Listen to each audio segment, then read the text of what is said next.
Welcome, another video, 506 Garage. So, what we're doing on the X3 today, as you can see I kind of already started, we're going to put RPM titanium 3-inch electric cutout. So, just to go over some of the things they give you. Obviously the pipe. They give you a switch for the dash. Nice waterproof connections or water resistant connections, and then they also give you a bracket. So I just started at this. What I did to start, just to make it easier, I took the back fairing off the bike, which is right there. They're T30s, and there is 1, 2, 3, 4, 5. So here, up underneath there's one in the center, and there's one on each side. Just grab your ratchet, take those out, and then that's the reason you do that. The last one we did, we didn't, but it makes it easier to pull the springs out of here because you're pulling straight back instead of sideways and all that good stuff. Then the next thing is, depending on if you have what you have here, you may have a panel, you may not. Those are also T30s. Take that panel off because you'll need to get behind that to get the screws. So that's kind of the next step. So that's what I'm going to work on now, and then catch back up with you after I get that finished. Okay guys, so just a quick unboxing of that, what comes in the kit when you buy the RPM 3-inch titanium electric dump. So obviously the exhaust, beautiful blue 3-inch flex pipe, V-band clamp on the front, and your spring-loaded section on the back, and the part that matters, the butterfly valve with the electronics on the bottom. So it comes with that. Also comes with your spot to thread your O2s in. If you had a wide band, you can hook that up as well. And it comes with this bracket. Because it's a 3-inch, not a 2.5, I think is what's stock. The bracket's got to be bigger, so you got to swap the bracket out. If you bought the 2.5-inch exhaust, I think your factory bracket works. Then you get a nice wiring kit. There's lots of wire for this if you need to do it on a 4-door. The kit's the same. So that spring, new crush washer for your O2, and then a nice new V-band, which is I would recommend using because it's quite a bit beefier than the factory one. And then the no wife switch. Open, close, open, close. I'm doing that backwards. Yeah, open, close. No wife with the wife. That's what I'm calling this. The no wife pipe. Because she doesn't know what's going on, and I'm not going to open it with her in the passenger seat. So I might get shot for spending this kind of money. But anyways, that's kind of a little overview. Start ripping the bike apart, and we'll take some clips along the ways so you guys can understand how to do it yourself. Perfect. Stay tuned. So just a little quick blurb. If no one's taken the seat out, or you haven't taken your seat out before, it's pretty quick and easy. If you got 4-point harnesses, it'd be a little different. But so in the front here on the rail, it's 13 mil. So what I do, I break the 2 free. Just cordless ratchet if you don't have one, no big deal. But I break those 2 free. I leave the bolts in them. Then I slide it ahead, and on the back,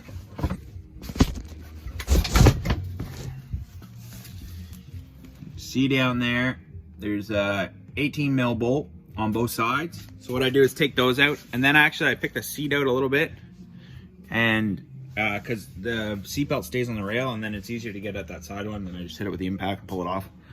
And then seat's out. The reason you're taking the seat out is because in order to get to these switches in your auxiliary port for your switch, for your valve, butterfly valve, there's a panel there, and it's kind of a pain to take it out without having the seat out.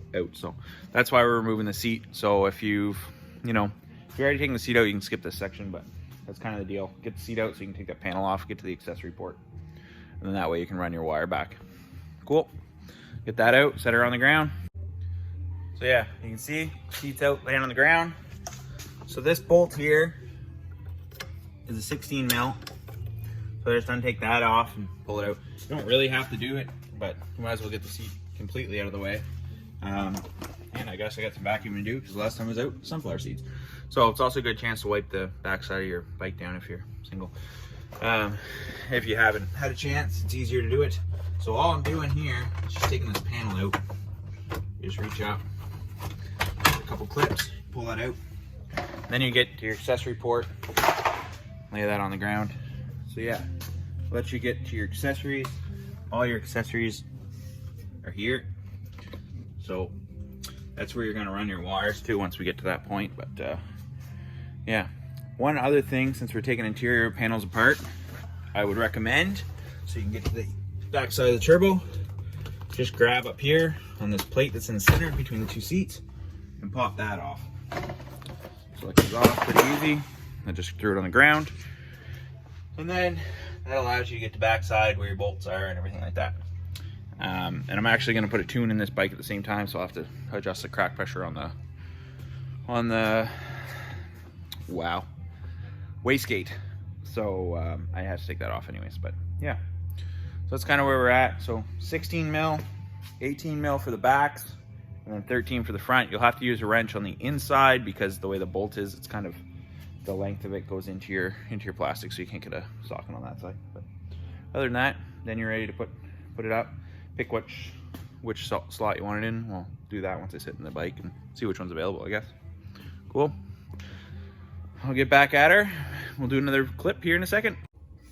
So guys, I got the switch mounted up here. So I have an Inferno heater, so I had to take this panel off and kind of tuck the wire in behind it and feed it up. I could have drilled a hole and done it a little nicer, but that will tuck in behind the plastic.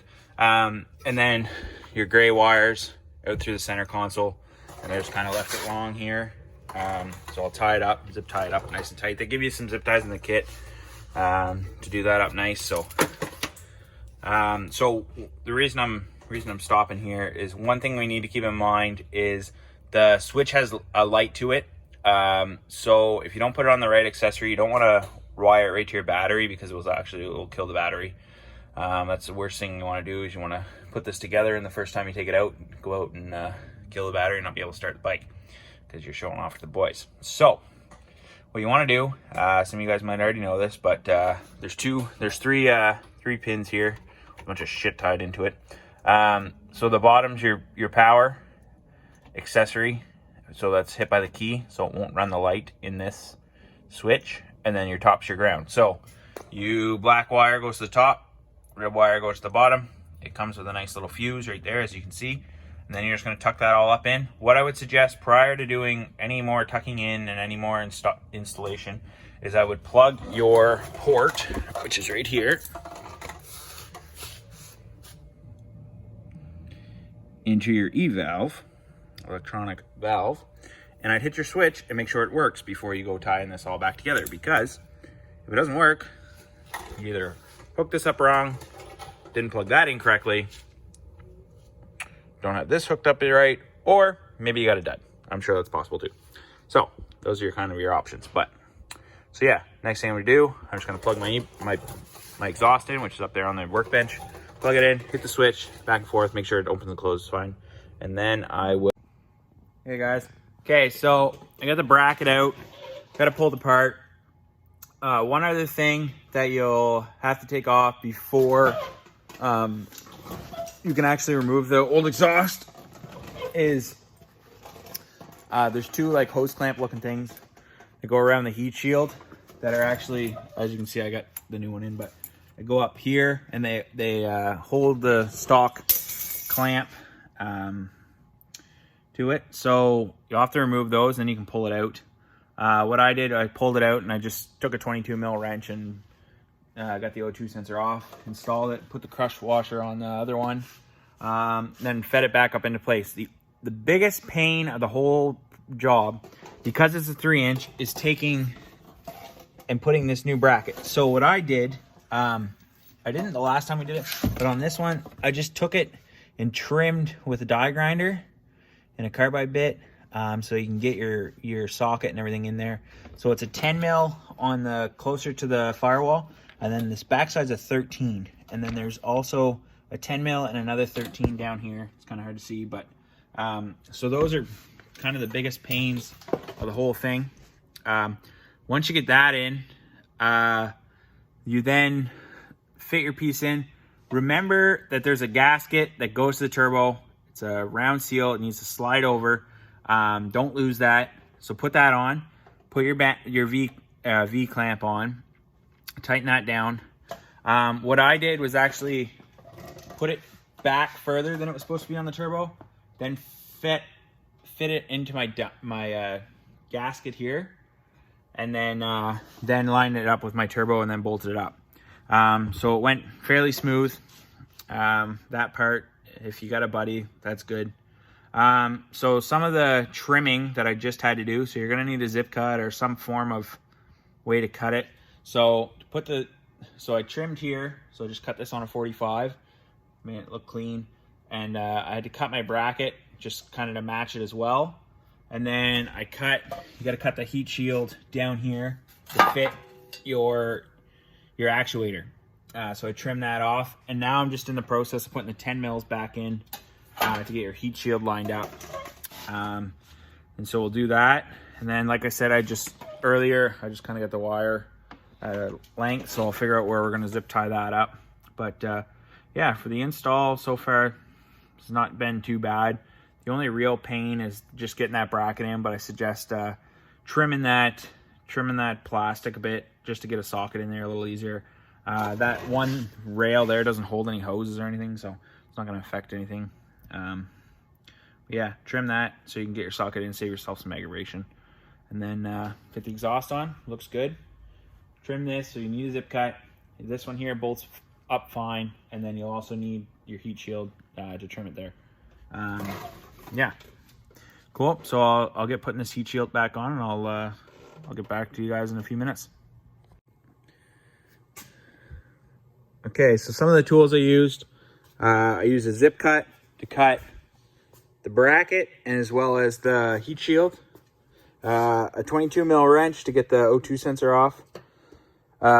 These here are clip pliers. I use those because I have an Inferno heater, so I had to pop that off. If you don't have that, you won't need it. Some pliers just for some pulling at some stuff.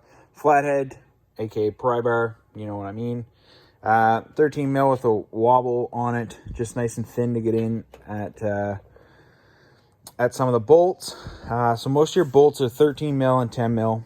We also use a T30 to take all your fairing off the back. These are flush cuts, just for cleaning up your zip ties afterwards. Couple ratchets, nothing too crazy. This here's a bit driver that I used on here, just a 3/8. The swivel, so 8 mil to get the hose clamps off, 10 mil, a couple bracket bolts, a couple extensions, and then for wrenches, 11, 12, and 13. And those were for to get in the back of the bolts where you had some length, like in the seat, the 13s used, and then just getting on some of the hard to get spots. Used the 11. Actually, to be honest, I don't think I used the 12. Or yes, I did. Putting on the bracket, the new bracket. And then you can buy a tool from RPM. I broke it the first time I pulled the spring, so I picked this up. This is a Matco tool. Lyle makes one very similar. Anyway, something with a hook. This is actually for doing hoses, but this will work. And just so you can get in behind the spring and give it a pull. There is tools specifically for that as well. So if you got one of those, you can use it. So, and then just a deburr or a burr on a die grinder for cleaning up the plastic area that was kind of hard to get the bolts at.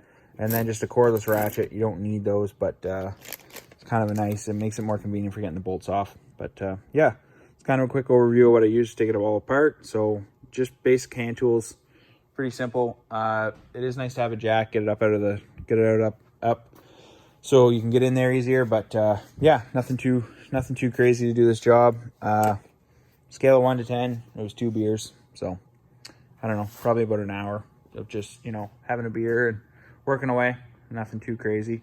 So the last video, I'll give her a start, and that's what you want to hear anyways. So, hey guys, so we're gonna start her up here. So that's through the stock exhaust.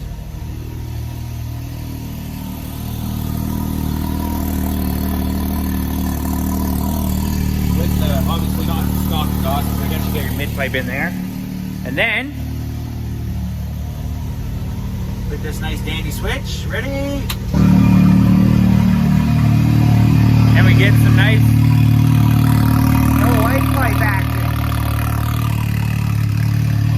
So, sounds good.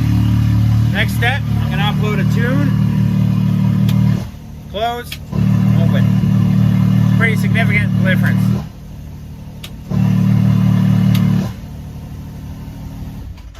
Perfect, guys. Thanks for watching. If you like the video, like, subscribe. There'll be more to come. I just picked up a Whalen WS200 tune, so that's going on the bike next. We'll get that installed. We'll take it for a rip and see what she does on the draggy. Have a good night. Thanks for watching.